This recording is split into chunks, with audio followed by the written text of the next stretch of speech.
Buenas tardes a todos, bienvenidos de nuevo a los Viernes Culturales de la Falange. Antes de presentaros al conferenciante, os anunciamos que el viernes que viene, a esta misma hora y en este mismo sitio, tendremos un documental con luego una charla coloquio en el que se va a descubrir toda la verdad del Valle de los Caídos, donde se verá que los trabajadores estaban asegurados, que tenían salarios dignos, que vivían con las familias y que nada más que hubo 15 muertos por accidente de trabajo, no esos 27.000 que dicen y todas estas tonterías que estamos acostumbrándonos a oír de los patanes de la democracia. Y por otro lado, este sábado que viene, no, el otro, ya lo diremos también el viernes que viene, tenemos una manifestación por la tarde a las 6 en la Moncloa porque se blinden nuestras fronteras. Las fronteras no quiere decir que se blinden solamente para que no entre quien no debe y no meta lo que no debe, sino para que no salgan los asesinos de ETA como han salido, para que no salgan los capitales o los paraísos fiscales. O sea, no queremos fronteras con puertas correderas ni giratorias, queremos fronteras como de verdad son. Bueno, pues tenemos otra vez a Javier San Mateo y Sasperal, bisnieto del militar inventor del submarino español, ingeniero, y nos va a dar la conferencia de hoy pues un asunto no solamente interesantísimo, sino que es vital para comprender la situación actual de España y lo que es seguro para poder poner un remedio hacia el futuro para evitar también como estamos hasta ahora. Estamos hablando de la masonería. La masonería contra la hispanidad como obra de España y la masonería como destructora de España. Va a empezar a hablar prácticamente desde la evangelización, la nacionalización de América, la españolización de América, hasta 1898, que es cuando España pierde definitivamente, a través de estos masones, sus últimos territorios en ultramar. Y dicho lo dicho, aquí tenemos a Javier San Mateo y a escucharlo con atención. Muchas gracias a todos.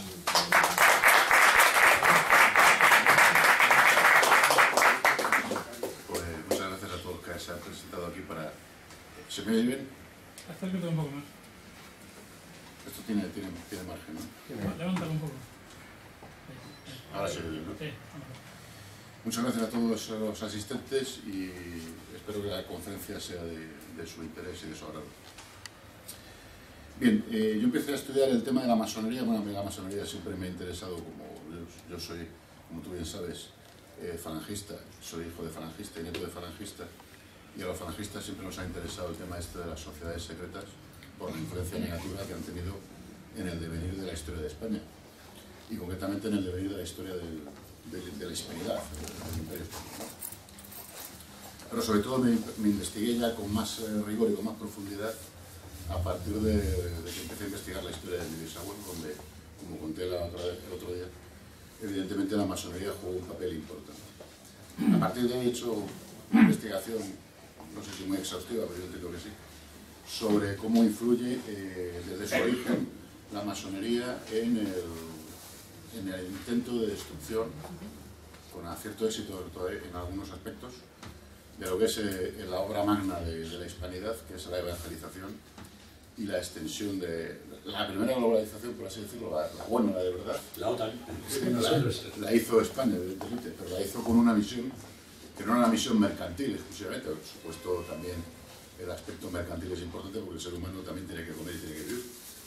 Pero evidentemente el objetivo fundamental de esta obra magna del Imperio Español fue la evangelización y la extensión de la civilización cristiana pues a los confines del mundo. Voy a retrotraerme un poco en el tiempo para explicar un poco el origen de la masonería, que es un fenómeno típicamente británico. Durante el siglo XVI, el Reino Unido, lo que hoy es el Reino Unido, vive un conflicto muy importante. Un conflicto que tiene fundamentalmente raíces religiosas y que desencadena un conflicto que es a la vez dinástico, político, militar y como hemos dicho antes, religioso. Durante el siglo XVII ese conflicto se agudiza y se producen tres cambios dinásticos.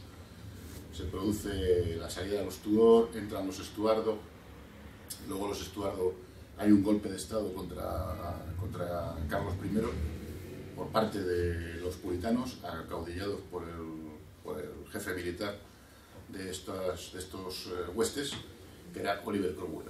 Oliver Cromwell consigue destronar a Carlos I y, no contento con eso, ya decide eliminarlo físicamente, y es la primera vez en la historia que un rey es asesinado en plaza pública y decapitado. Bien, se produce lo que es, por tanto, una especie de lo que se llama la mancomunidad de lo que luego sería el Reino Unido, bajo el poder omnímodo y férreo de Cromwell. Cromwell es un sanguinario que se dedica a perseguir violentamente a todos los católicos de lo que entonces eran los territorios que habían estado de alguna manera controlados por los distintos reyes del Reino Unido, Escocia, Inglaterra, Gales y Irlanda, y prácticamente los masacra. También es cierto que evidentemente genera tal hostilidad hacia su persona que luego él mismo también, cuando es eliminado, cuando muere, su cadáver es descuartizado y se le hace todo tipo de venganzas, ¿no? Durante el reinado de Cromwell, durante la regencia, durante el poderío, durante la dictadura de Cromwell, se produce un hecho que para mí es fundamental y que es relevante. En 1655, un rabino muy importante, de origen marrano, que se llamaba Israel ben... Espera, ponerlo. Tiene un nombre muy raro. El nombre correcto era Menashe ben Israel. Este era el nombre judío de este hombre, que era un hombre muy poderoso, era un rabino, pero este realmente era un marrano. ¿Sabéis que marrano, en el concepto español tradicional, son aquellos judíos conversos, pero que seguían practicando bajo cuerda o en privado la religión judía? Y este concretamente era un marrano portugués que se llamaba Manuel Díaz Soeiros. Tenía dos nombres, el nombre de marrano y el nombre auténtico de judío. Se entrevista en 1655, se entrevista con Cromwell porque tiene la intención de derogar el decreto de 1290 de Eduardo I, que había expulsado de los territorios de Inglaterra, cuando no existía el Reino Unido, pero luego se extendió al resto de los reinos, la expulsión de los judíos. Bien, esto es un tema muy importante porque va a tener un influjo importante en el devenir de los acontecimientos posteriores, casi inmediatamente posteriores. En principio en Inglaterra había una fuerte hostilidad por parte del pueblo, incluidos los protestantes y los calvinistas. En Inglaterra en ese momento había lo que eran los católicos, que estaban prácticamente perseguidos, los anglicanos, que era una religión un tanto extraña, que se había inventado Enrique VIII para divorciarse de la hija de los reyes católicos, pero que era una religión que estaba prácticamente sin conformar. Tenía una tendencia medio procatólica, sobre todo en el partido que llamaban Whig, el partido conservador, que llamaríamos hoy en día, que se inclinaba hacia el catolicismo, y otra que se inclinaba hacia el protestantismo. Y luego, las clases medias, fundamentalmente de Escocia e Inglaterra, eran presbiterianas, vulgarmente llamadas calvinistas. Y luego estaban los puritanos, que eran una versión ya todavía más radical del calvinismo, que era lo que lideraba Cromwell. Pues bien, las facciones cristianas tenían miedo de que se permitiera la libertad de residencia de los judíos en Inglaterra, porque se pensaba que iban a hacer proselitismo y atraer a los cristianos hacia la religión judía. Pero lo importante de este punto, que es un tema que ha pasado desapercibido, todo esto que estoy contando lo he sacado de fuentes judías, no me estoy inventando nada que esté ni de la masónica ni nada por el estilo. Este hombre durante un tiempo obtiene un permiso especial para residir como judío, no como marrano, que ya había retornado a su condición de tal, en Inglaterra, mientras negocia con Cromwell. En ese ínterin aparecen un montón de nombres y apellidos de una serie de personas que residen ya en el Reino Unido, bueno, en Londres fundamentalmente, en las ciudades que tienen más importancia comercial, que son la mayoría sefarditas, marranos, con nombre español, pero que mantenían bajo, digo marranos, porque de hecho en Inglaterra no se podían avecindar, ni tenían permiso de residencia a los judíos como tal. Tenían permiso de residencia en calidad de que eran católicos, entre comillas, marranos. Esto es un tema capital porque al final, a pesar de la oposición del Consejo de Estado de Inglaterra, que se pronuncia en contra de los criterios de Cromwell, se produce un acuerdo tácito para que los judíos tengan cierta libertad dentro de lo que es el futuro Reino Unido, porque en ese momento todavía no es Reino Unido. Bien, como hemos dicho antes, Cromwell muere, se produce un cambio radical de la situación política y vuelve y retorna el hijo de Carlos I, que había sido decapitado, que es Estuardo, y vuelve a ser el rey como Carlos II. Los Estuardos tenían, la mayor parte de ellos, tendencias católicas. De hecho, Carlos II, aunque fue anglicano, murió como católico, y su hijo, Jacobo I, también. Sus dos hijos, Jacobo I y Jacobo II. Pero Carlos II parece ser, y está bastante documentado, recibía ayuda financiera de la comunidad judía, que ya en aquella época tenía mucho poder y mucha fuerza económica, sobre todo de Ámsterdam y de Londres, con lo cual el rey Estuardo no derogó ese acuerdo tácito para que los judíos siguieran viviendo en el Reino Unido. Y ya entonces es Reino Unido. Bueno, no es Reino Unido porque el Reino Unido aparece con la reina Ana, que es una de las Estuardo, pero bueno, ya estamos hablando de lo que prácticamente es el Reino Unido actual. Cuando se produce la muerte de Jacobo I, le sucede Jacobo II. Estos reyes son muy sospechosos de connivencia con el catolicismo y entonces el propio Parlamento británico da un golpe o incita a una especie de golpe de Estado para que una de las hijas de Jacobo reine, que está casada con Guillermo d'Orange. Guillermo d'Orange es un ultra protestante holandés, con lo cual ya se produce un fortalecimiento, una hegemonía, que ya dura hasta hoy, de lo que es el anglicanismo en su versión protestante. El catolicismo ya es prácticamente definitivamente apartado y de hecho, como sabéis, hasta fecha actual, por ejemplo, el presidente del gobierno en Inglaterra actualmente sabéis que no puede ser católico, tiene que ser obligatoriamente anglicano o protestante. Con Guillermo III de Orange se produce ya y con la reina Ana se produce lo que es la unificación de los reinos del Reino Unido.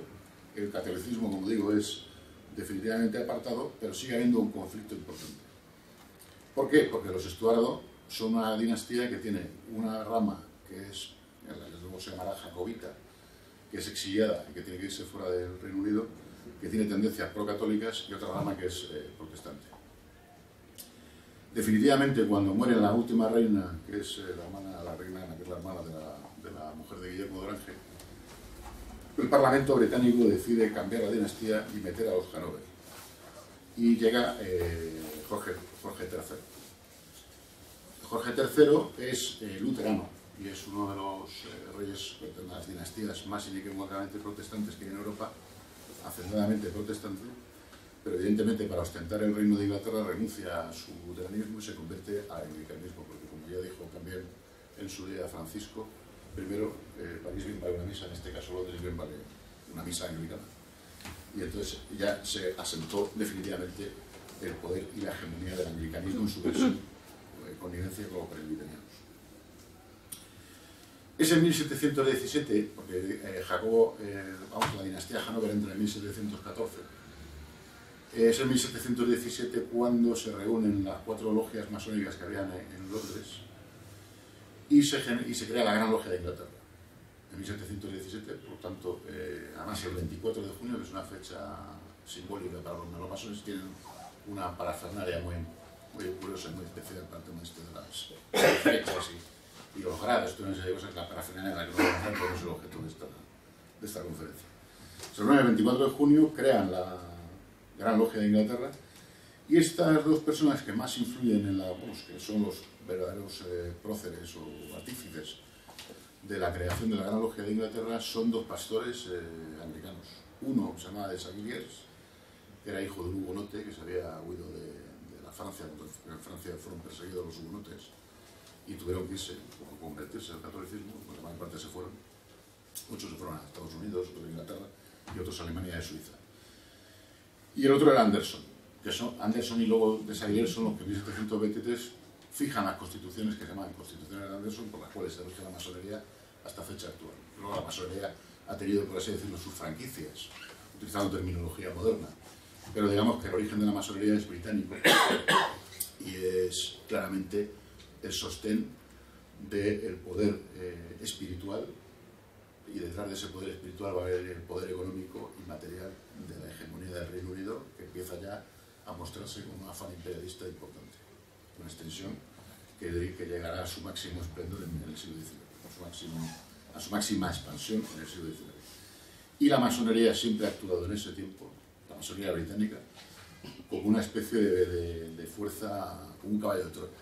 Es el caballo de Troya que ellos han ido metiendo, así como por ejemplo los españoles conquistaron con los soldados por delante y con los frailes por detrás con el crucifijo, perdonando la cara, y siempre a cara descubierta y jugándose el tipo, tanto los militares como los frailes, que sabéis que la mortandad de los misioneros en América fue espectacular. Es decir, o sea, es un tema que verdaderamente sobrecoge. Yo estuve hace 2 o 3 años en una exposición que se hizo sobre las reducciones de Paraguay aquí en la sede de la Compañía de Jesús en la calle Serrano, y la verdad es que es espectacular porque te da el índice de mortandad de la Compañía de Jesús cuando se meten en el territorio del Amazonas, en Paraguay. Me parece que de cada 10 jesuitas que entraban morían 9, pero en poco tiempo, ¿no? Por las enfermedades, por el ataque de los indios, etc., ¿no? Los ingleses, que son más, para eso son más listos, o como lo queramos llamar, actúan con un sistema que es no dar la cara. Crean una sociedad secreta, la infiltran en el país que quieren dominar y van actuando como una especie de caballo de Troya. Teóricamente, como decía antes, la masonería se crea dentro de lo que es la Iglesia anglicana. De hecho, los pastores anglicanos, hasta fecha de hoy, la mayor parte de los pastores, y desde luego toda la jerarquía de la Iglesia anglicana, pertenece obligatoriamente a la masonería. Y, por supuesto, la mayor parte de los reyes y de las familias reales que luego han ocupado el trono de Inglaterra, desde los Hanover hasta la actual, que también es de origen alemán, están ejerciendo desde ese tiempo cargos importantes dentro de cargos simbólicos, representativos, honoríficos, pero cargos importantes en definitiva dentro de la masonería.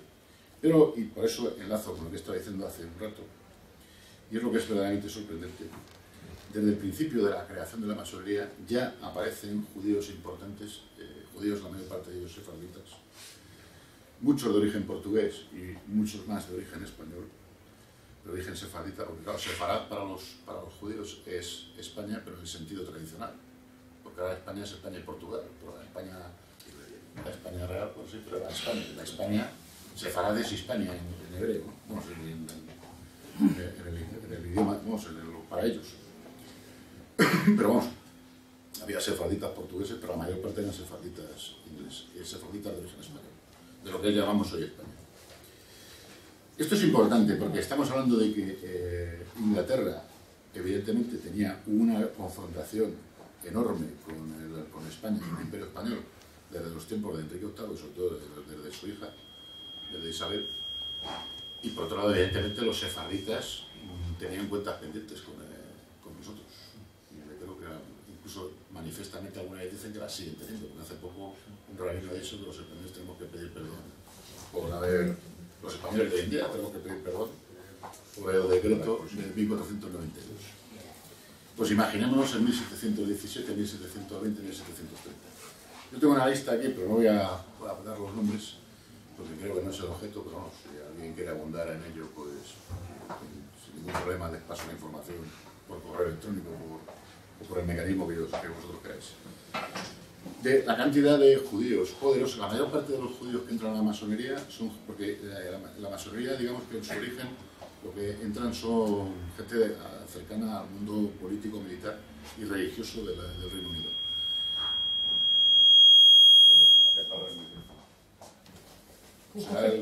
No, cógete todo el micrófono que funciona. El de capa funciona mejor, ¿eh?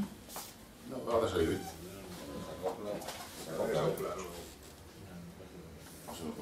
Entonces, la mayor parte de los judíos que entran en la masonería británica son comerciantes. Porque evidentemente los judíos han dedicado toda su vida, por lo menos tradicionalmente, al comercio y a la actividad financiera. ¿Se me oye bien? No, no se te oye bien. Yo creo que el otro micrófono funciona mejor. Pues nada, dame el otro.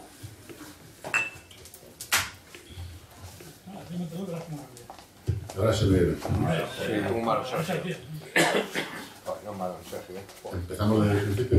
No. Bueno. Hombre, lo de pronto sí. Ahora me digo yo hasta yo me digo. Bueno, entonces, Otro dato curioso e importante es que la masonería, que se radica fundamentalmente en Inglaterra, aparece ya muy tempranamente, estamos hablando de 1717, en 1727 y 30 ya aparecen las primeras logias masónicas en la futura, lo que en el futuro serán los Estados Unidos de América, las famosas 13 colonias. Y curiosamente también, los que llevan la masonería a territorio de ultramar del entonces Imperio Británico, el territorio americano, son judíos, no son británicos. Y también lo tengo documentado. Lo tengo documentado por fuentes judías, no por fuentes masónicas. Bien, evidentemente teníamos todas las papeletas para que se contara una acción que fuera directamente contra el Imperio Español y que estuviera caudillada y dirigida por esta organización, bajo, por supuesto, la inspiración de los poderes fácticos que se dice hoy en día del Reino Unido y de Estados Unidos. Bueno, eso estamos hablando del siglo XVIII, bueno, ya estamos hablando del siglo XVIII, 1700 y pico, siglo XVIII.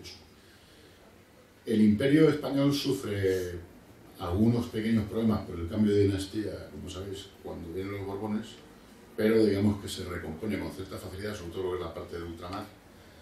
Perdemos, que es un tema que al final será para nosotros también decisivo, Gibraltar. Perdemos los territorios que todavía teníamos de alguna manera influencia en Europa. Y perdemos Menorca, pero bueno, Menorca se reconquista finalmente. El problema es Gibraltar, pues Gibraltar se queda hasta la fecha de hoy.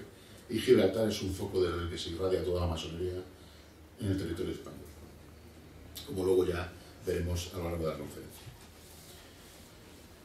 El Imperio Español sufre un pequeño tambaleo, pero se mantiene, digamos, firme y fuerte hasta la época de Napoleón.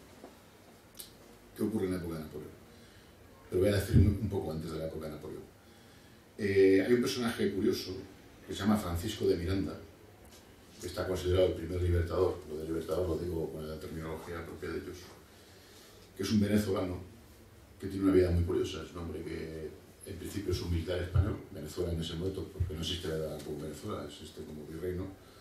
Él es un militar que lucha a favor de las armas españolas, participa como todo el ejército español en lo que es la guerra de independencia norteamericana y concretamente participa en la toma de Pensacola, que es una de las acciones más importantes de las armas españolas, porque realmente en este sentido los americanos han sido un poco cabrones, o un poco bastante, porque realmente los franceses no aportaron nada a la independencia de Estados Unidos, más que dinero, pero los que pusieron hombres y victorias militares importantes y decisivas fueron los españoles. Y en la batalla de Pensacola ya está Miranda como me parece que en ese momento es coronel del ejército español. Pero ya tiene unas inquietudes un tanto particulares. Al final deserta, marcha a Estados Unidos. En Estados Unidos parece ser que ya empieza a alimentar unas nuevas ambiciones y es imbuido por mucha gente de aquella época por lo que es las ideas de la revolución, primero norteamericana, y luego que todo esto evidentemente es de inspiración masónica, lo de la fraternidad, libertad, igualdad y fraternidad, que son el lema de la Revolución Francesa, que también inspira de alguna manera la Revolución Norteamericana, y este hombre entra perfectamente en la órbita de lo que es la idea, lo que llamamos las ideas enciclopedistas o ideas de la Ilustración. Pasa luego posteriormente a Francia. Es un hombre importante en lo que se llama el ejército de la Convención Revolucionaria. De hecho, el nombre de Miranda está en el Arco del Triunfo, me imagino que lo sabéis, como militar, y luego incluso a mariscal de campo con el ejército francés. Estuvo también con Catalina II, es un hombre que se movió mucho. Y luego, finalmente, donde más trabajó fue en Londres. En Londres crea una logia masónica, ya perfectamente integrada en las ideas masónicas, que se llama la Gran Reunión Americana. Que, por cierto, si queréis, os puedo decir hasta dónde estaba radicada. Gran Reunión, has dicho, ¿no? Gran Reunión Americana, que tenía la sede en 28 Grafton Street. Y desde aquí empieza a captar gente para su proyecto de destrucción del Imperio Español.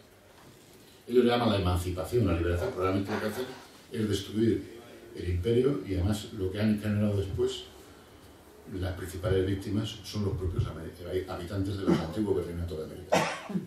De hecho, si alguien tiene la paciencia de leerse el viaje que hizo Humboldt que lo hizo pocos años antes, y que luego se sirvieron los masones. Humboldt no era masón, esto hay que decirlo, además fue con permiso de Carlos IV para hacer su visión científica. Pero luego toda la información que él obtuvo de su viaje a la América Española o a las Indias, sirvió perfectamente para los planes separatistas o los planes de expolio del Imperio Español, tanto a los ingleses como a los americanos. De hecho, los mapas que utilizaron para la campaña por la cual el ejército norteamericano arrebató al México ya independiente la mayor parte de los territorios que ahora son parte de los Estados Unidos, que están en Texas, Nuevo México, Arizona, etc. Lo hicieron con los planos que había, con la información que habían recibido de Humboldt, que la dio inocentemente, ¿no? Porque Humboldt no, ya digo que no era masón, ni era un hombre enemigo. Pero bueno, a lo que íbamos. En el viaje de Humboldt, una de las cosas que más le llama la atención a Humboldt, y por eso tenemos el testimonio de ello, es que ya en aquella época en los territorios americanos había una incipiente industria y una incipiente manufactura que tenía bastante proyección, que luego con la invasión de la manufactura británica todo eso se va al traste. Los trocean lo que es los antiguos territorios del Imperio Español. ¿Para qué? Para dividir y vencerás y venderles sus manufacturas y convertirlo en lo que son a la fecha de hoy, que lo llaman la República Bananera, es decir, de los que obtienen las materias primas a precio de saldo para luego ellos venderles las manufacturas. Eso es lo que se convierte a América con posterioridad a la famosa emancipación.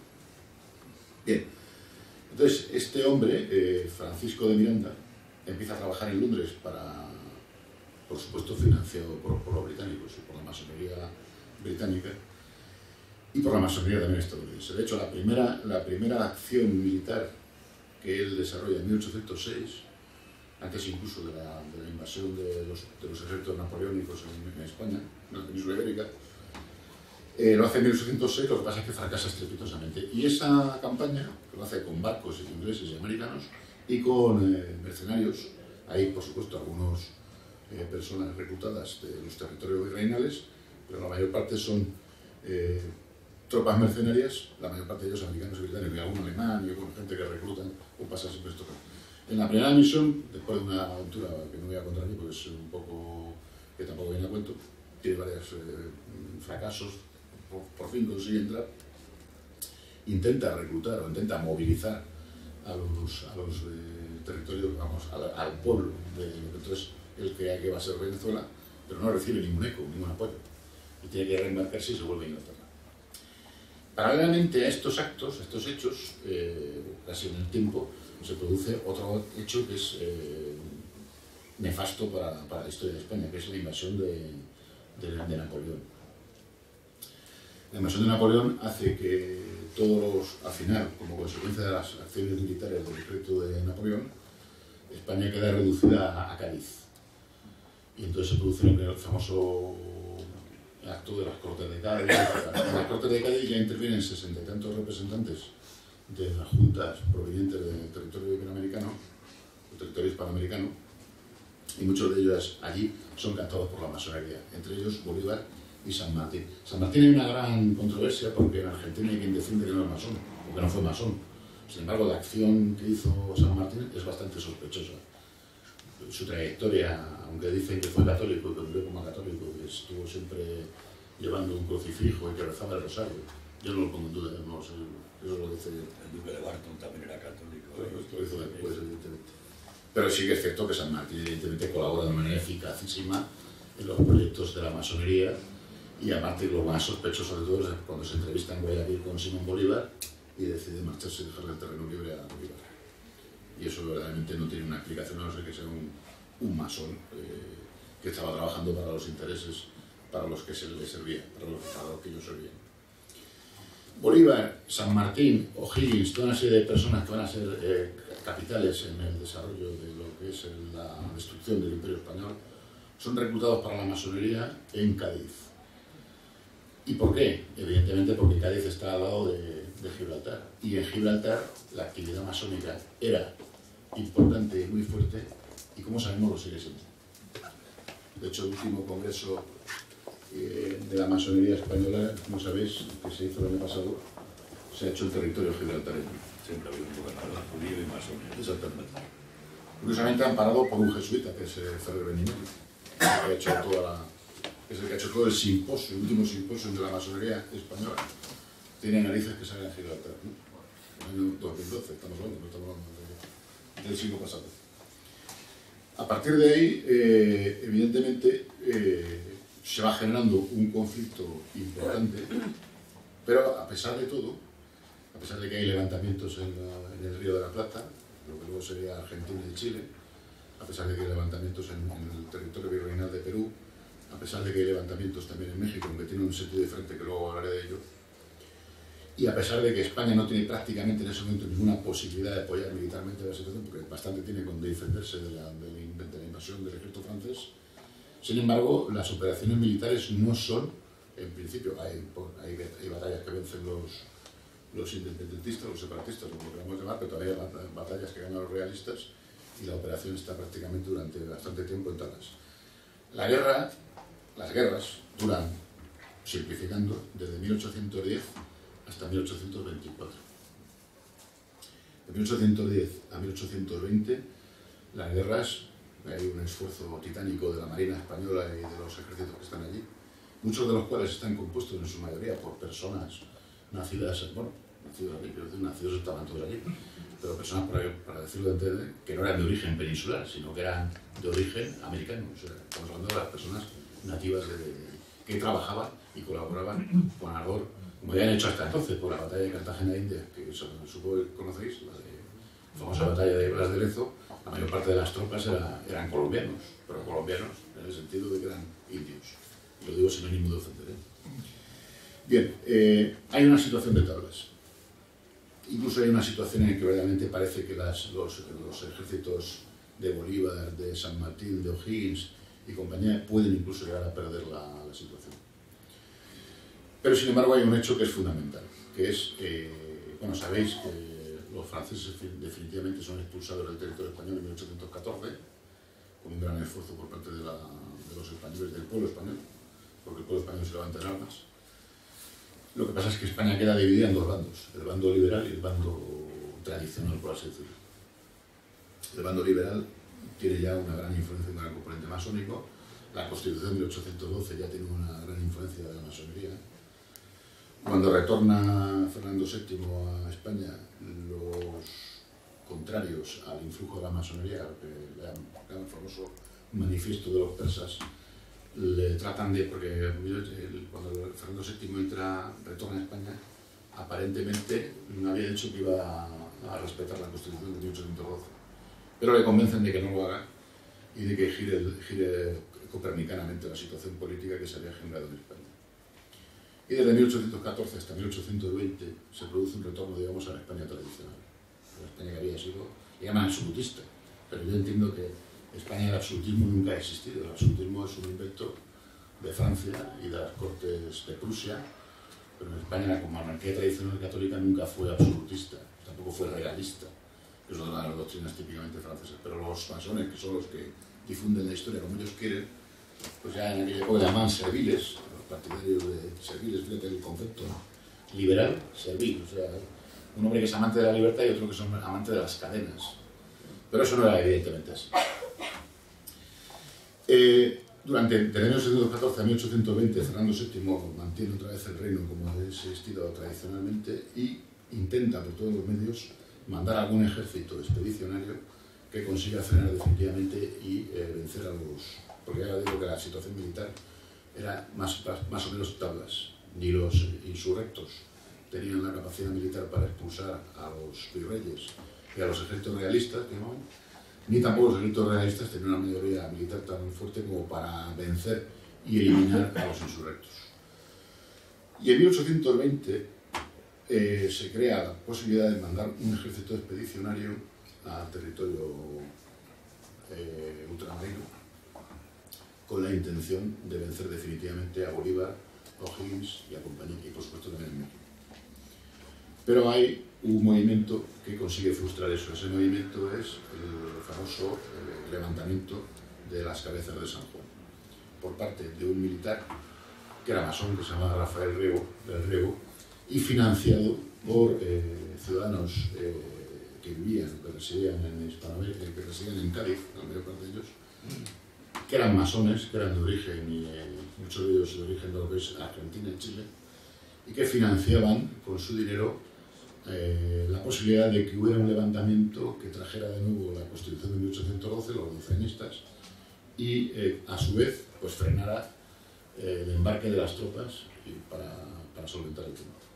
Se produce este levantamiento, se produce lo que se llama el trienio liberal, y evidentemente allí España ya pierde toda oportunidad de una victoria militar contra los que van a destruir la América española, porque realmente la destruyen. Es decir, como decía antes, si uno se toma la paciencia de leerse la memoria de Humboldt habla de que en aquella época era mucho más tranquilo moverse por los territorios americanos que en Europa. Había saltadores de caminos, había violencia extrema en muchos aspectos, mientras que la situación en la América hispana era de una tremenda paz, de un tremendo sosiego, de un tremendo orden y una tremenda tranquilidad. Todo eso se favorece, como sabemos, luego las repúblicas. Además es digno de decir que mientras que fue España no hubo ni una sola guerra allí, quitando las que venían en los barcos, y eran precisamente lenguas extranjeras. Sí. Porque en ningún territorio español hubo guerra nunca. Hombre, hubo un levantamiento en Tupac Amaru, pero es un tema que no vamos a entrar porque es un tema que también tiene su controversia. Pero sí, pero realmente fue una acción circunscrita en el tiempo. Entonces, en 1820 a 1823 se produce el trienio liberal, y esto tiene consecuencias también muy negativas para España, no solo por el tema de que el territorio americano ya no tiene posibilidad de tener una ayuda militar, vía marina y vía ejército, sino porque además se produce un tema curioso. Y es que el primer territorio que se declara independiente definitivamente de España es México. Y México no lo hace por influencia masónica.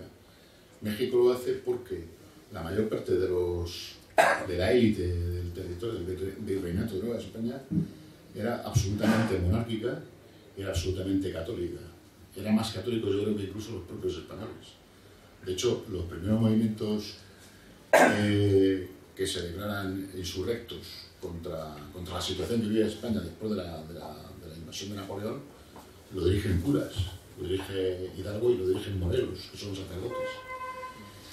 Y cuando se produce el retorno a la Constitución y el rey le arrebatan los poderes que tenía, y por supuesto cuando se produce a partir de la instauración del trienio liberal una persecución brutal de la Iglesia Católica, con la famosa desamortización, la expulsión de los jesuitas por enésima vez, pero ya se habían expulsado unas cuantas veces, todo eso produce una gran desafección y un gran desarrollo en las élites mexicanas, que a partir de ahí declaran directamente la independencia. Es decir, el primer territorio que se declara independiente es lo que luego se llama los Estados Unidos de México, y no son por movimiento masónico, pero directamente no son porque ellos sean masones, sino porque el movimiento masónico que en la península les obliga o les incita a separarse. Esa es la diferencia de la bandera. Todas las banderas de revoluciones masónicas te llevan los tres colores, el azul, el blanco y el rojo, como en Francia, las tres logias, y sin embargo en México tienen la blanca, la roja y la verde. Exactamente. Efectivamente, porque no eran masónicos. No era masónico en ese momento, lo voy a explicar. Exactamente. Al hilo de todo esto, conviene hablar de un personaje que en España es muy poco conocido, pero que tiene una influencia importantísima en la evolución de todo este proceso. Es un diplomático norteamericano que se llamaba Joel Roberts Poisnet, que era de origen hugonote, es decir, era de los hugonotes que había huido con la persecución que se había declarado por parte de los reyes de Francia, y se habían afincado con muchos hugonotes en Estados Unidos, en lo que entonces eran las colonias británicas. Este hombre era uno de los grandes jefes de la masonería del rito de York. En Norteamérica, cuando se produce la independencia con respecto a Gran Bretaña, siguen siendo masones, pero evidentemente tienen que marcar una frontera. La masonería británica es del rito antiguo, excepto el rito escocés, y la masonería norteamericana elige el rito de York. Pero bueno, son franquicias, como he dicho antes, al final la masonería, sea el Gran Oriente francés, sea el Gran Oriente español, sea la Gran Logia de Inglaterra o sea el rito de York, la masonería es masonería, evidentemente. En México se separa definitivamente la imposibilidad de ayudar militarmente al resto de los territorios, pues también con el tiempo se acaban declarando independientes. Y como decía, este Joel Roberts Poisnet, que era también amigo de Humboldt y de Jefferson, que Jefferson también era masón, y este evidentemente era un gran masón y un gran espía, un gran diplomático. Estuvo durante mucho tiempo residiendo, antes de 1809-1810, que es cuando empiezan las guerras contra España, estuvo residiendo y captando gente y creando logias masónicas en lo que eran los territorios del Virreinato del Río de la Plata, actualmente Argentina, Uruguay y Chile y parte de Perú.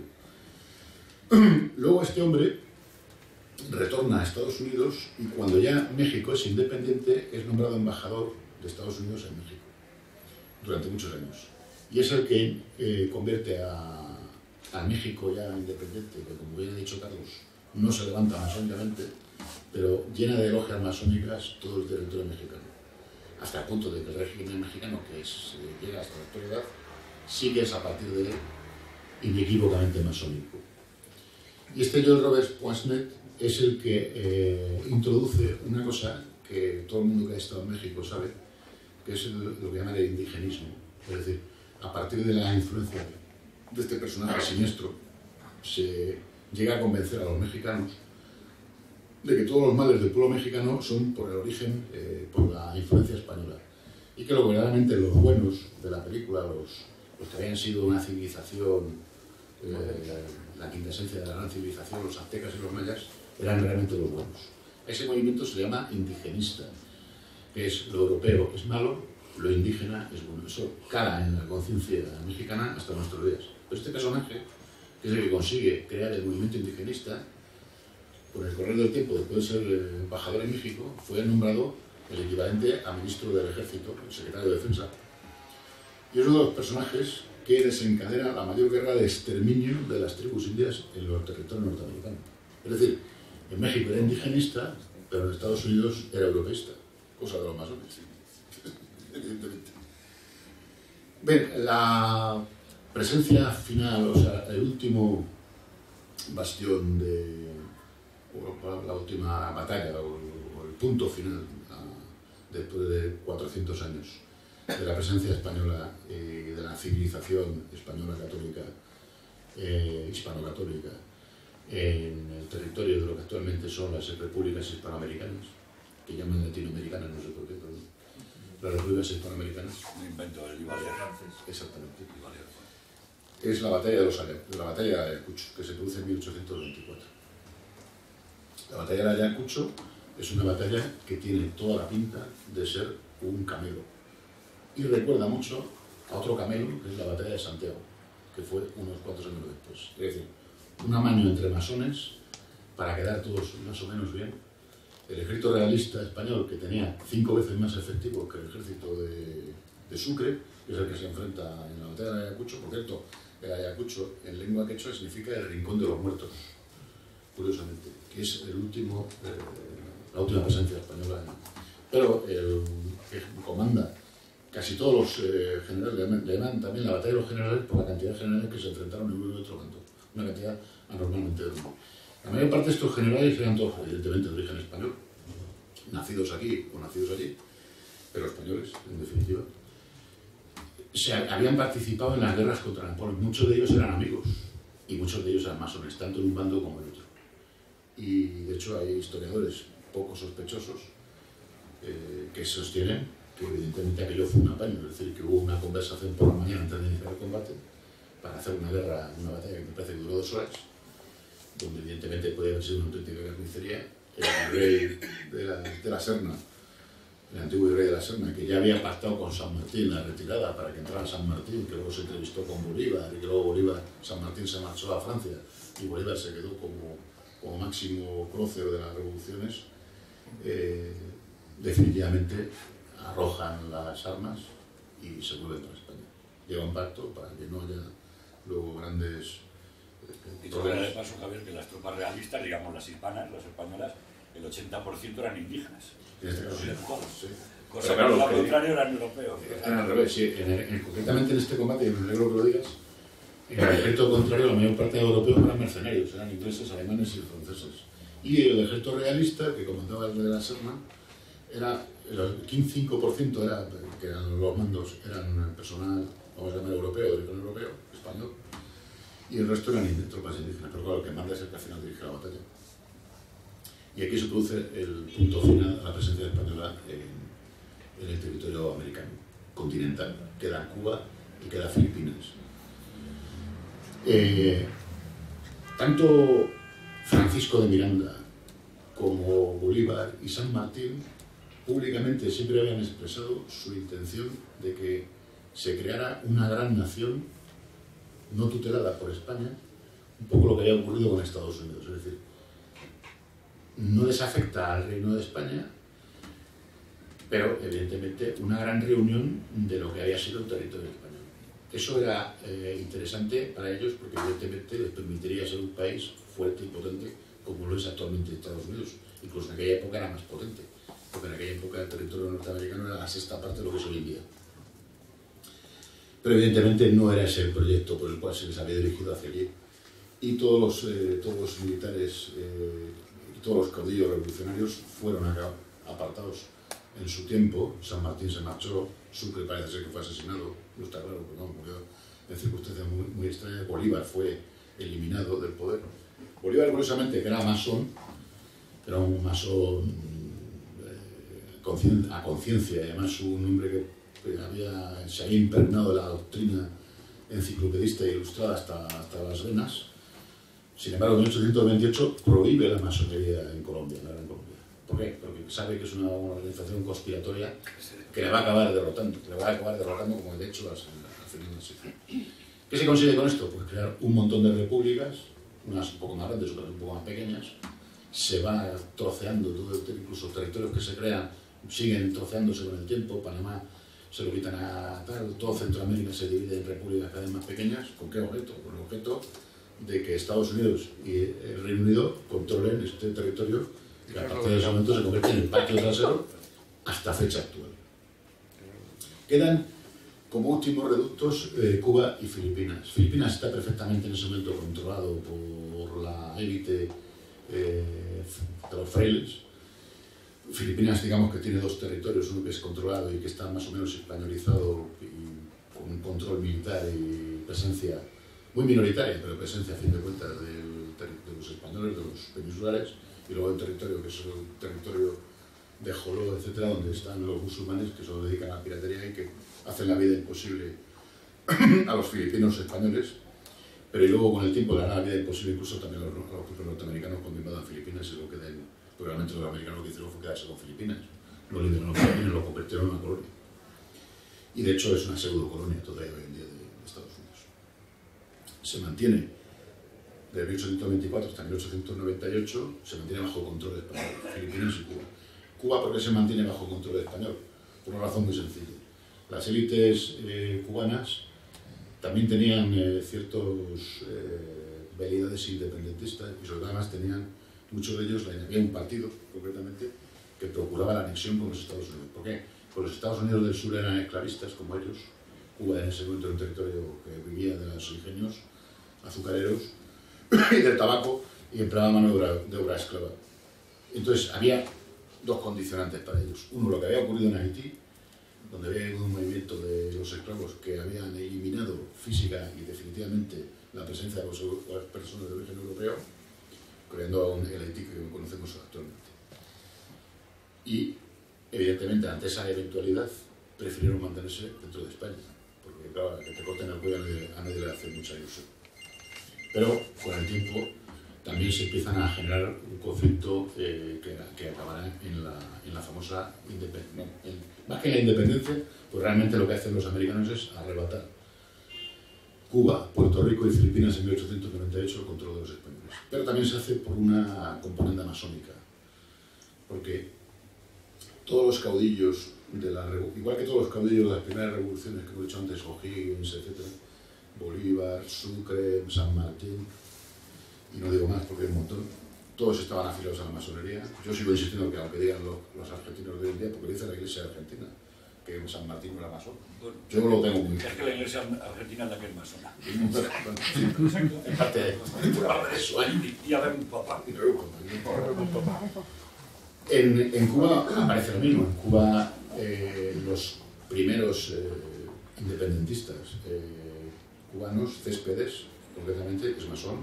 Luego Martí, que también es masón, Maceo, y Calisto y Máximo Gómez, todos ellos son masones. En el caso de Filipinas, lo mismo. En el caso de Filipinas, el movimiento independentista empieza con Rizal, que curiosamente Rizal es un tema súper curioso, porque Rizal es captado para la masonería en Madrid. Rizal es un mestizo de español y tagalo que nace dentro de lo que es la aristocracia, o la aristocracia del dinero, un hombre de posibles, un hombre con gran formación, además un hombre que llega a ser médico, oftalmólogo y sí, es un hombre con una gran poeta y licenciado, me parece que también en filosofía.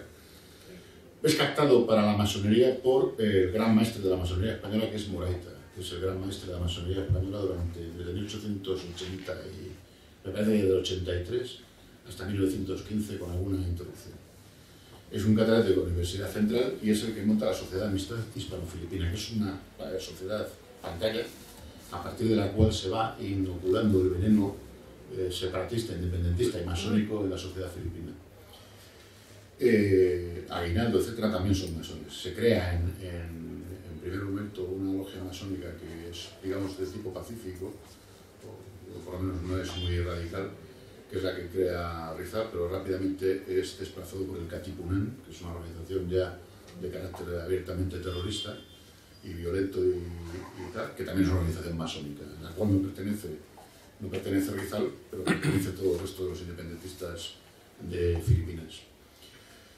En Cuba pasa lo mismo. Céspedes inicia en 1868, aprovechando la gran convulsión que vive también en España, que es la época en que se destrona Isabel II, lanza lo que es el grito de Yaira, y se produce el primer intento de independencia y de revolución en Cuba, que dura 10 años. España se vuelve a encontrar el mismo problema, no tiene fuerzas para enviar allí en ese momento, durante mucho tiempo hay empate técnico, hay levantamientos, etc. Al final, después de 1878, 10 años después, pues en la guerra de los 10 años, se firma la paz de Zanjón, pero que es una paz en falso, porque al final el sentimiento separatista sigue vivo. En esa época, los americanos, hay una cosa dentro de Estados Unidos, manejada también, controlada por capital judío y manejada por las logias masónicas, que es el Trust del Azúcar. El Trust del Azúcar es el monopolio del azúcar, de la manufactura, o sea, de la venta, de la oferta del azúcar, y quieren controlar Cuba, que es el mayor productor de azúcar. Entonces invierten y financian desde Estados Unidos todos los levantamientos, invierten en el territorio cubano para los ingenios, pero también invierten evidentemente en el movimiento lo que llaman el filibusterismo, para que Cuba acabe bajo control americano, como ya estaba el resto de Hispanoamérica. Luego hay una guerra, la guerra que se declara en 1895, la guerra de los 3 años, y luego ya viene la guerra de los 3 años anteriores. Pero ya en 1895 todo el movimiento insurgente viene de Estados Unidos, hay diversos capturas, por ejemplo el incidente del Virginius, el del Competitor, etc. Son en los que se ve claramente que los británicos y los americanos están mandando tropas, están mandando mercenarios, están mandando armas para la insurrección. Se consigue, porque la situación ya llega a ser tan desesperada, que se echa mano de 2 militares, tanto de Cuba como de Filipinas, que son de mano dura, de enérgicos. Uno es Baylor y otro es Pola Vieja. Baylor lo mandan a Cuba, Baylor crea un sistema que es altamente criticado por la prensa media norteamericana, pero que es el mismo sistema que emplearán los militares norteamericanos cuando ocupen Filipinas, el sistema, digamos, de las reducciones. Es decir, Baylor dice, para evitar que la población, primero que la población está muy sometida a las guerrillas, pero además para evitar el apoyo, el refugio que sirve la población, el escudo humano, pues luego vamos a saber de hablar perfectamente también en términos militares de lo que es el escudo humano, crear lo que son las reducciones, es decir, aparta a la población de los insurrectos. De esa manera va creando lo que es el sistema de las trochas para ir parcelando la revolución, ir acorralándola y eliminándola militarmente. Esta operación se considera por la prensa americana como un genocidio, pero de eso de genocidio sabemos un poco también cómo se utiliza cuando se quiere. Baylor se convierte en esa época como el gran criminal que hay que perseguirlo, no lo ejecutan en tribunal internacional porque no existía, pero si no lo hubieran hecho evidentemente. pero que, como ya digo, curiosamente luego el ejército americano, muy pocos años después, apenas unos años después, empleó el mismo sistema para controlar Filipinas. Baylor casi consigue frenar y vencer militarmente a la insurrección cubana, pero en ese momento se produce el asesinato de Cánovas.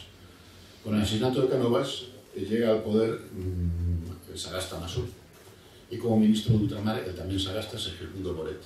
Y lo primero que hacen es retornar a Baylor a España y mandar a General Blanco, que era un general que había ya dado muestras de excesiva debilidad en Filipinas. De hecho, al general Blanco lo reemplazan de Filipinas porque no es capaz de controlar la insurrección que se había terminado en muy poco tiempo. El Katipunan apenas tiene 3 o 4 años de vida, cuando ya de pronto prácticamente incendia toda la situación en Filipinas contra España, y esto se considera una grave responsabilidad militar por parte de Blanco.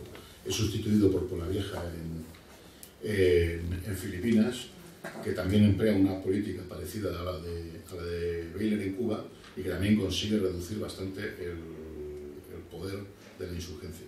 Pero claro, con la llegada de Sagasta a la presidencia del gobierno de España, es lo que digo antes, es decir, igual que en la batalla de los Ayacuchos hubo algo bastante extraño, en la batalla de Santiago hay algo que todavía es incomprensible, ¿no? Es decir, que se manda una escuadra, pero evidentemente siguiendo el orden un poco del tiempo, Cánovas es eliminado físicamente, entra Sagasta en el poder, y en febrero de 1898 estalla el Maine, un buque de guerra que se acerca en una misión un tanto extraña a La Habana, que hay que decir que si hubiera estado el capitán general en Cuba, jamás se le hubiera dado permiso al Maine de entrar en Cuba. Entra porque ya el capitán general es un capitán general de perfil bajo, no es un capitán general al estilo de Baylor. Entra el Maine en el puerto de La Habana. Sabéis que poco después explota. Los americanos consideran que ha sido, echan la culpa a los españoles de haber minado el barco, de haberlo hecho explotar. Se demuestra, y se ha demostrado perfectamente históricamente después, que nunca fue una acción de los españoles. Existe la sospecha, que nunca podremos demostrar, porque ya se han encargado los americanos de poder evitarlo, de que pudo ser un autoatentado, lo que se llama una bandera falsa, es decir, que los propios americanos hicieran volar el Maine para tener la excusa para declarar la guerra. ¿Por qué lo hacen esto? Porque evidentemente hay dos cuestiones que le preocupan al gobierno norteamericano. Una, la posibilidad de que militarmente los españoles derroten a la insurgencia cubana, y otra, que aunque no la derroten, se pueda generar un sistema de autonomía que al final impida que los cubanos entren bajo la órbita del poder norteamericano. Como hemos dicho antes, el Tour del Azúcar invirtió muchísimo dinero para que al final eso se frustrara. Entonces, una vez que se produce la explosión del Maine, que es en febrero de 1898, el 23 de abril, el Congreso norteamericano, por influjo de dos grandes masones, el presidente McKinley, que es masón, y el subsecretario de la Marina, Theodore Roosevelt, que también era masón, consiguen que Estados Unidos declare la guerra a España. Una situación que realmente había mucha gente en Norteamérica que no consideraba justa, porque evidentemente era una guerra claramente imperialista. Hasta esa época los norteamericanos nunca habían declarado una guerra tan abiertamente imperialista, porque teóricamente el espíritu de los padres fundadores de Norteamérica era todo lo contrario, era la libertad de los pueblos, la destrucción de los imperios europeos, etc. Que América para los americanos, la doctrina Monroe, me imagino que sabéis, que fue uno de los presidentes de Estados Unidos, pero la doctrina Monroe, de América para los americanos, pero norteamericanos. Sí, es lo que no decían al final. Después de la guerra, entra la guerra tal, se declara la guerra en abril el 23 de abril de 1898, y en esa época se puso algo que para mí verdaderamente militarmente es inexplicable. Es cierto que la Marina norteamericana estaba mejor, tampoco es que fuera excepcionalmente buena, pero ya se habían encargado los masones en España, como vimos en la conferencia que di hace poco aquí, de evitar que la Marina española estuviera en condiciones de poder hacer a la Marina norteamericana. Pero hay que decir que la Marina norteamericana tampoco era una maravilla, y que en el caso de que hubiera habido una guerra de tiempo, probablemente no hubiera tenido el nivel para hacer frente a la guerra de tiempo. Pero desde luego, que era un desastre, era el ejército de tierra. El ejército de tierra tenía 15.000 efectivos operativos, y además mal entrenados. Y el ejército español, el ejército expedicionario español en Cuba tenía 100.000. de los cuales evidentemente 100.000 no eran operativos, pero al menos 75.000 sí estaban en condiciones de... Y además estaban los mejores regimientos de España, estaban destinados allí. ¿Qué ocurre? Pues se manda a la escuadra de Cervera allí, se produce una serie de errores, una concatenación de errores, porque la escuadra de Cervera entra en Santiago, pero no tiene, por una serie de circunstancias, que luego si queréis lo podemos hablar, no tiene el acierto de presentarse en La Habana. Podía haberlo hecho. Si la escuadra de Cervera entra en el puerto de La Habana, la escuadra americana estaba perfectamente inutilizada, no podía hacer nada. Pero se queda en Santiago. Con lo cual atrae el foco de la guerra a la parte donde menos tropas hay de este, porque la mayor parte del ejército español estaba procurando evitar la toma de La Habana, que evidentemente se consideraba el punto importante militarmente hablando. A pesar de todo, hay acciones militares importantes que, de tal punto que el comandante en jefe de la Fuerza de Expedición Americana, que se llamaba Shafter, que es otro de los grandes desastres, porque este hombre era diabético, tenía un montón de problemas físicos, lo tenían que llevar en una... Cuando no existían los medios que tenían, lo llevaban con una puerta.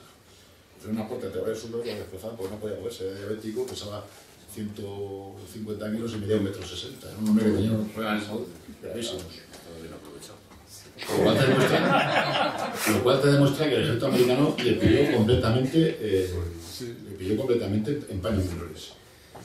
Lo que pasa es que, claro, la masonería americana se movía muy bien y entonces Roosevelt, Mahan, que era el famoso creador de la doctrina Mahan, que es el gran inspirador de la hegemonía naval de los Estados Unidos, también era masón, pero al ejército americano le pilla totalmente, bueno, de hecho, los ejércitos de caballería que entran en Estados Unidos van sin caballos, porque las unidades de caballería llegan, pero los caballos no, los caballos se quedan en el tren.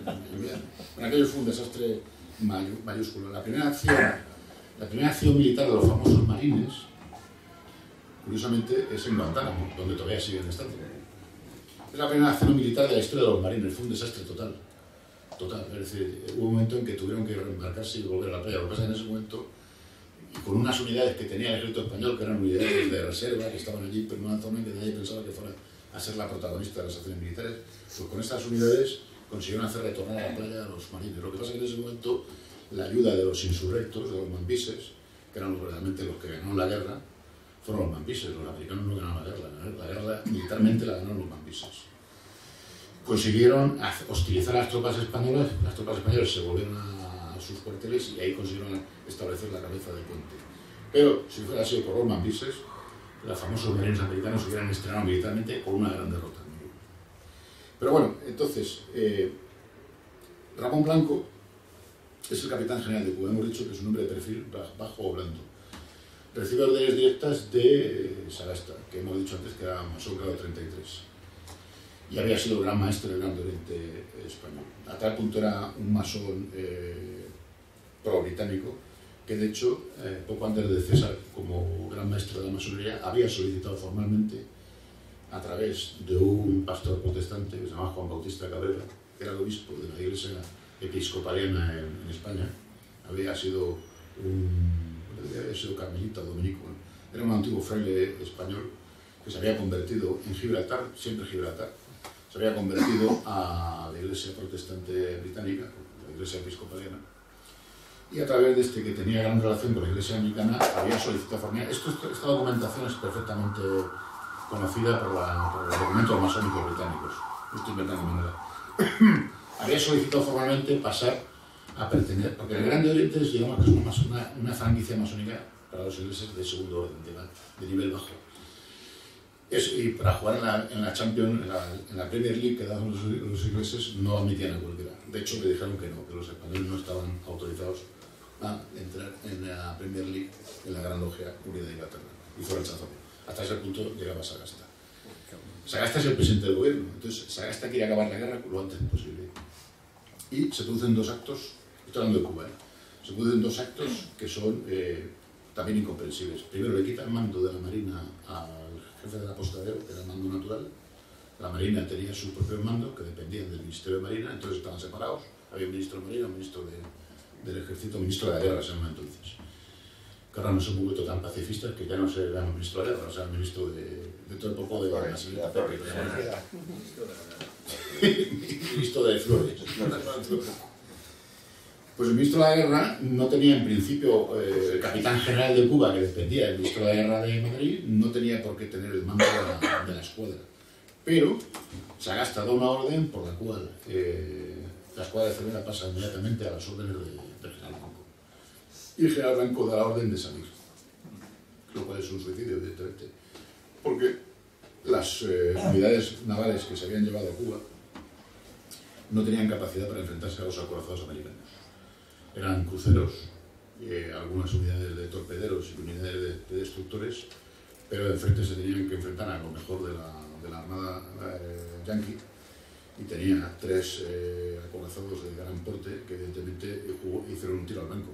Según salían de la bocana del puerto, les fueron acribillando y consiguieron que la mayor parte de los barcos quedaran inutilizados a las primeras horas de combate.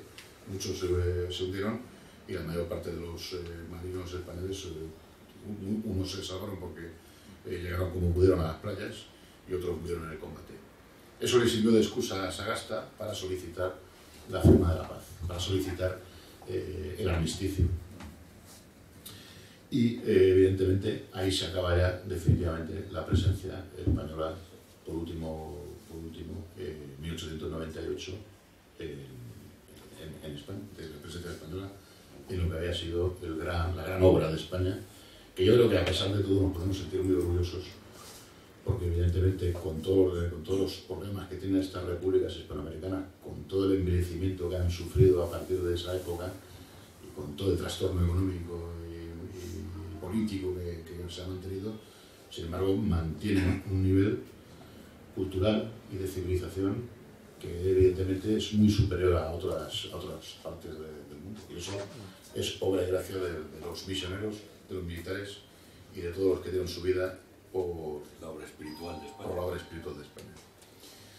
Y el caso filipino es más o menos parecido, es decir, el caso filipino tenía unas unidades navales, ni siquiera se les refuerzan, tenían unas unidades navales que eran lo que llaman fuerzas sutiles, que eran para combatir a los piratas del Joló, pero evidentemente no para hacer frente a un combate naval en pura regla, como es el que les plantea Dewey en el famoso combate de Calite. Patricio Montojo es prácticamente barrido en pocas horas. Patricio Montojo es el almirante jefe de la flota filipina, y a partir de ahí se produce un colapso militar que lleva también a Filipinas a la capitulación. El caso de Filipinas es aún mucho más dramático que el de Cuba, pero Cuba es tomada militarmente por los norteamericanos, luego está tutelada por el gobierno norteamericano durante muchos años y se convierte en una especie de burdel y de prostíbulo de la clase alta norteamericana hasta la llegada de Castro.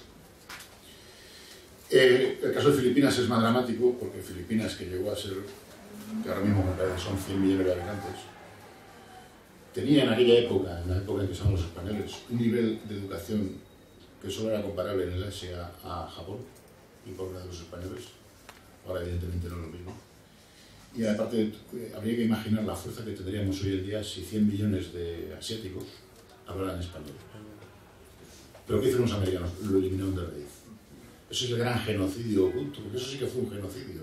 Pues hablan de 1 millón de filipinos que fueron eliminados, filipinos hispanoparlantes, en sucesivas veces, ¿no? Es decir, ya en el principio de la guerra, y luego ya el definitivo, cuando se arrasa Manila definitivamente y se erradica la presencia del español y la huella española en Filipinas, lo hace un general masón norteamericano, que todo el mundo imagino conoces, que se llama MacArthur, en 1945, que arrasa Manila, no deja piedra sobre piedra.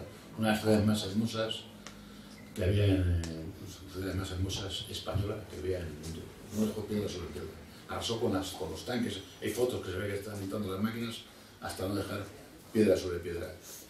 Y con esto doy por finalizada la conferencia, que espero que haya sido de su agrado y de su interés, y creo que haya servido para conocer cómo la masonería intervino en la destrucción de lo que ha hecho con la gran obra espiritual y civilizadora de los españoles en la historia.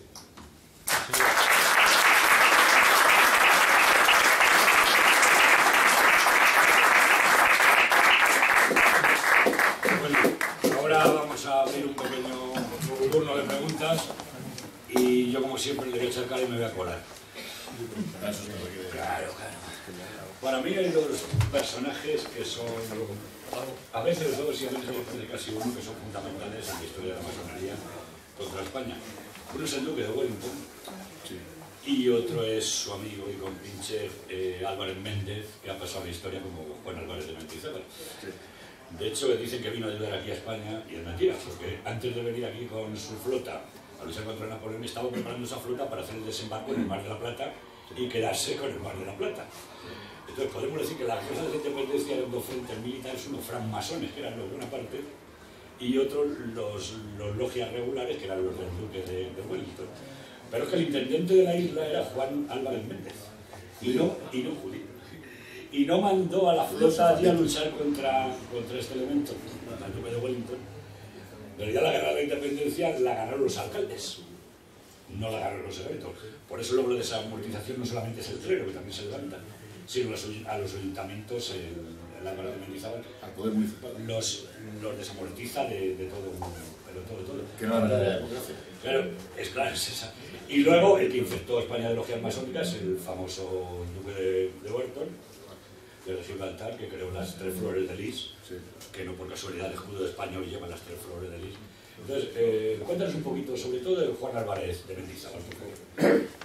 Bueno, tenía que haber hablado algo de él en la conferencia, pero eso no ha pasado, porque realmente tiene un papel muy importante. Por eso me he tomado el atrevimiento de colarme. Antes he hablado que cuando se produce en 1820 el levantamiento de la cabeza de San Juan, que frustra el envío del cuerpo expedicionario y de la Marina española, junto con el ejército, para sofocar definitivamente la rebelión, había hablado de una serie de agentes, la mayor parte de ellos masones, Pueyrredón, etcétera, que son masones de origen, nacidos al otro lado del Atlántico, pero evidentemente, como dices tú, hay un hombre que es el intendente, que es un hombre que se llama, realmente con todo derecho, Juan Álvarez Méndez, pero que ha pasado la historia como Mendizábal, también como ya le llamaban Juan y Medio, ¿sabes que llaman Juan y Medio?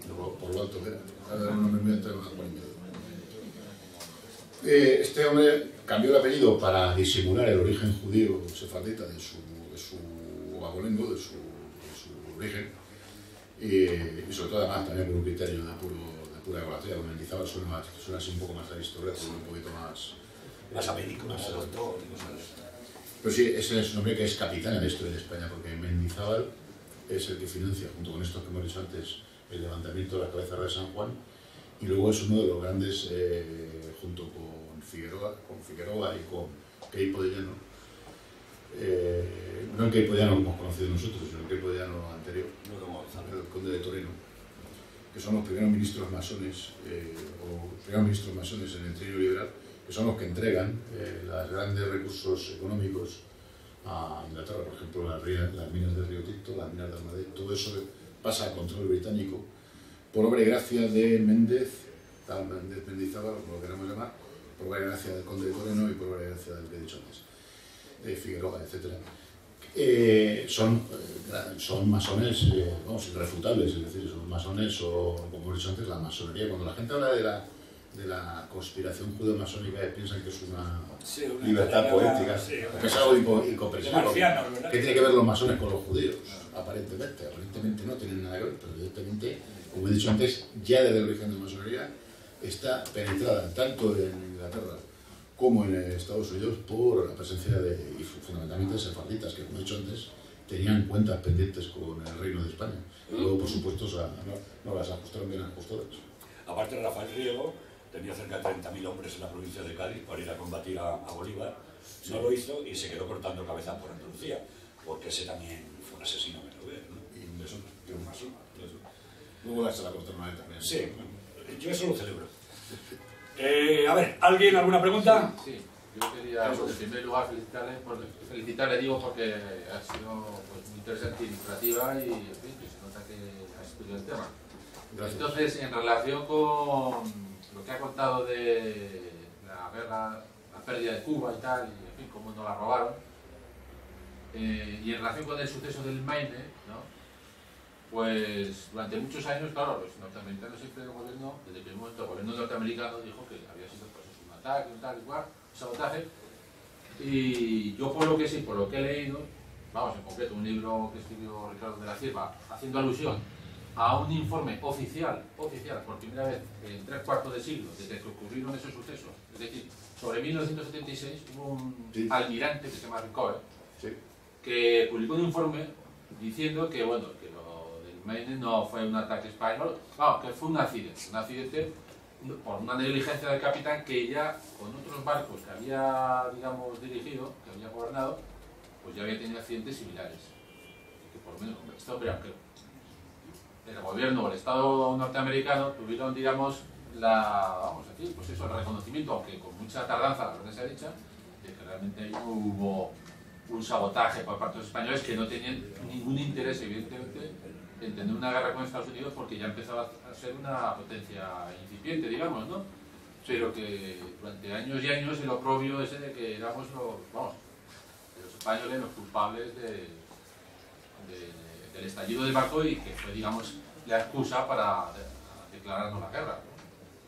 Entonces, eso quiere decir que sí que ha habido un reconocimiento. Lo que pasa es que esto mucha gente no lo sabe del informe ese. Querría matizar una cosa. Sí. El informe de Rickover no es oficial, no está considerado oficial. Evidentemente, al ser de un almirante que es el creador del submarino, del arma submarina nuclear norteamericana, pues tiene un peso importante. Sí, claro.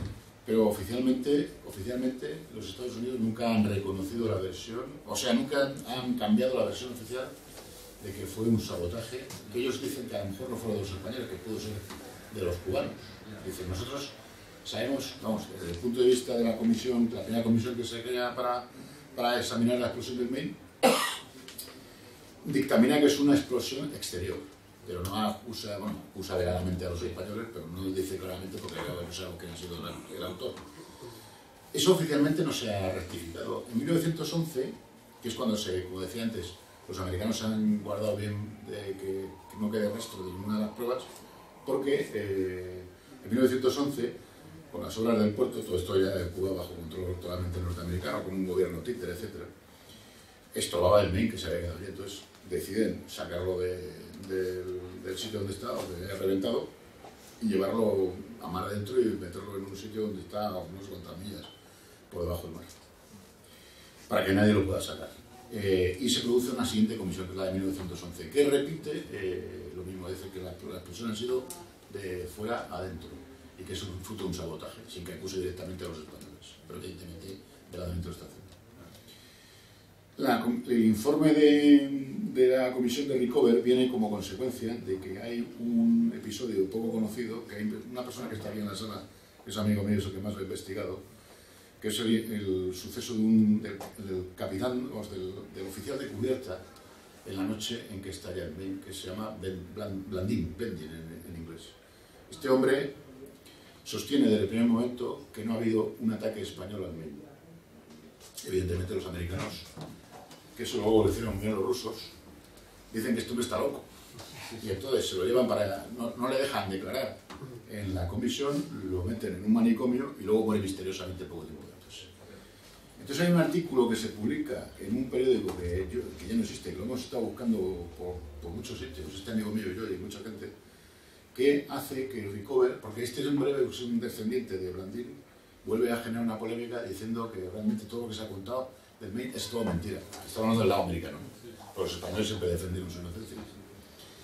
Y entonces Rickover, a título personal, aunque es almirante, pero a título personal, decide hacer una investigación por su cuenta, que luego es un informe que se edita en 1976, donde al final da la razón a la versión española. Porque la versión española, y de eso sé un poco, porque la hace el comandante del apostadero, nombra a Pedro Peral, que es el hermano mayor de Isaac Peral, por tanto es tío bisabuelo mío, que es el que dictamina y dice cómo fue la explosión. Y además el informe de Rickover dice exactamente, prácticamente lo mismo. ¿Dónde se produjo la explosión? No, lo que no sabemos es el origen de la explosión. Sabemos que es una explosión interna que se produce como consecuencia de un incendio de las carboneras que se pasa a los españoles de armamento y hace una explosión y aquello revienta por todos lados. Lo que no sabemos ni sabremos nunca es si es por negligencia de Sisling, que sí que es cierto que haya tenido algún accidente más, pero no tan grave, o por lo que yo decía antes, porque las cosas no suceden porque sí. O sea, las casualidades en la vida yo me las creo muy poco. Es decir, que Estados Unidos estaba buscando una excusa para hacer una guerra y qué casualidad que explotara el Maine. Algo así como el Maine, digo yo. Pero eso no se hará nunca, ya se han encargado ellos de hundir el barco, de manera que de ahí, por cierto, el Blandin este, pues el informe de Blandin, el informe médico, también desapareció en un incendio. Eso me imagino que tampoco lo sabía. A ver, ¿alguien? ¿Qué visión tiene hoy día en este momento la masonería aquí en España? Pues hay... Eso sería para otra conferencia. Sí, que le emplazamos para que de otra... Pero yo te respondo toda. Solo hay que ver lo que está pasando en España, ¿no? Sí, nada más. El poder que tiene ahora mismo la masonería en España, para nuestra desgracia, aparte de ser muy fuerte, es que ahora mismo no encontramos una contestación. Es decir, no hay una reacción por parte de las élites que contrarreste todo lo que llamamos ahora. Pero es lo que decía antes, el lenguaje dominan ellos. Ellos hablan liberales, liberalmente estupendo, alguien que tal, serviones, sobre cosas negativas, el bienio negro, la década ominosa, todo el control, ellos controlan el lenguaje. Entonces, ellos nos han inoculado a nosotros y a las generaciones futuras, manipulan nuestra conciencia. No hay más que ver el catalán medio que opina hoy en día, lo que la masonería le ha enseñado, que España de Europa. Eso de dónde eso es un influjo de la masonería. Para mí, a lo mejor estoy equivocado. Tanto Rajoy como el otro anterior son masones. Zapatero es evidentemente masón, Rajoy se dice que es masón, yo no lo sé, pero Zapatero es equivocado. Rajoy en un viaje que se fue a México ingresó en la logia del rito renovados con censía y aceptado. O sea, le pusieron el mandil y ganó las elecciones. Porque, como he dicho antes, México se convirtió en una potencia masónica por influjo de Estados Unidos. Porque no vamos a hablar ahora de calles y toda esa gente la que lian. No, sobre el tema que has dicho, Javier, de Filipinas, algunas precisiones nada más. Bueno, tú lo has investigado más que yo, o sea que... No, bueno, pero no me trae los papeles.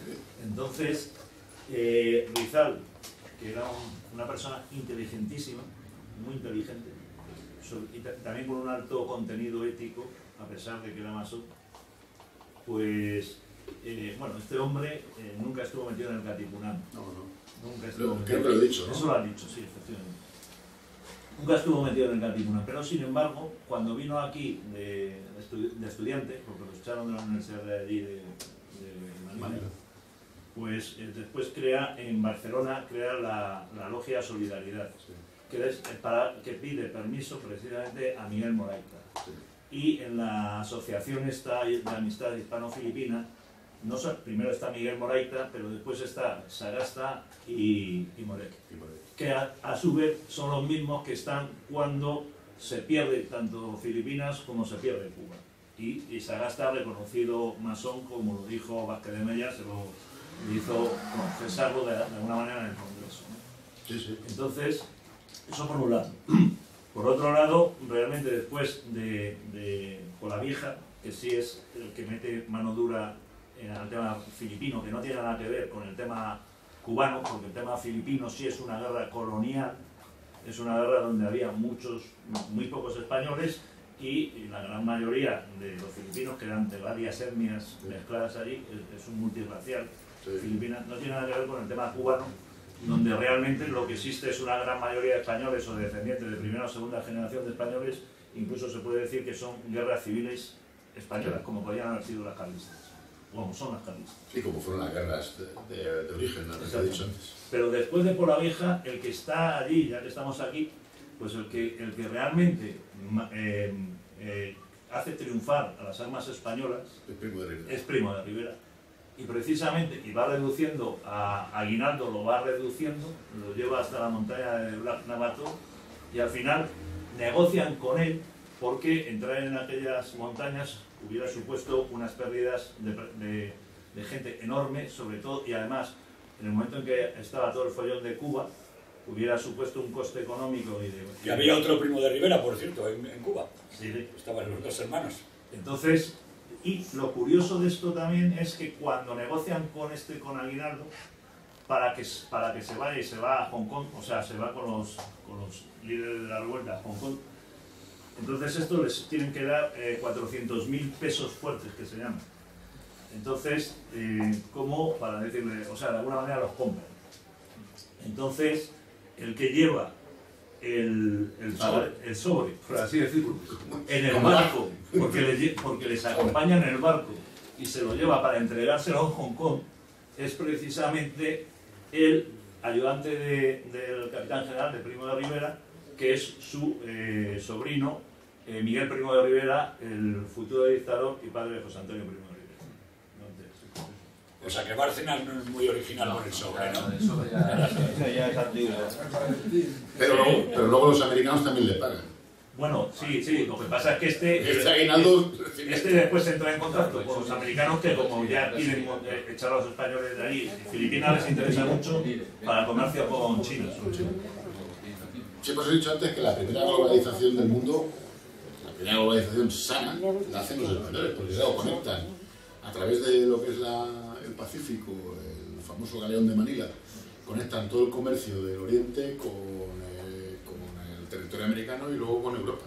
Aparte Eso es lo que evidentemente los americanos quieren apoderarse. Carlos V fue la primera OTAN del mundo, nosotros, los dueños del Atlántico. ¿Alguien más? ¿Alguien más? Bueno, pues nada, muchas gracias por todo. Sabéis que sigue emplazado Javier para dar, desde donde se ha quedado en 1898, pues no hasta la actualidad, pero sí hasta la Primera República, hasta la Segunda República más o menos. Con el tiempo luego dará otra, ya nos cerrará el ciclo de los masones. Bueno, no lo cerrará nunca. Claro, no lo cerrará nunca porque los masones, claro, hay uno que está muy malito y lo está niñando, pues bueno, ¿qué le vamos a hacer? Y recordaros que el sábado que viene tenemos aquí la proyección sobre la película del Valle de los Caídos, o el viernes, perdón, y el sábado la manifestación. Muchísimas gracias por vuestra asistencia y hasta el viernes que viene.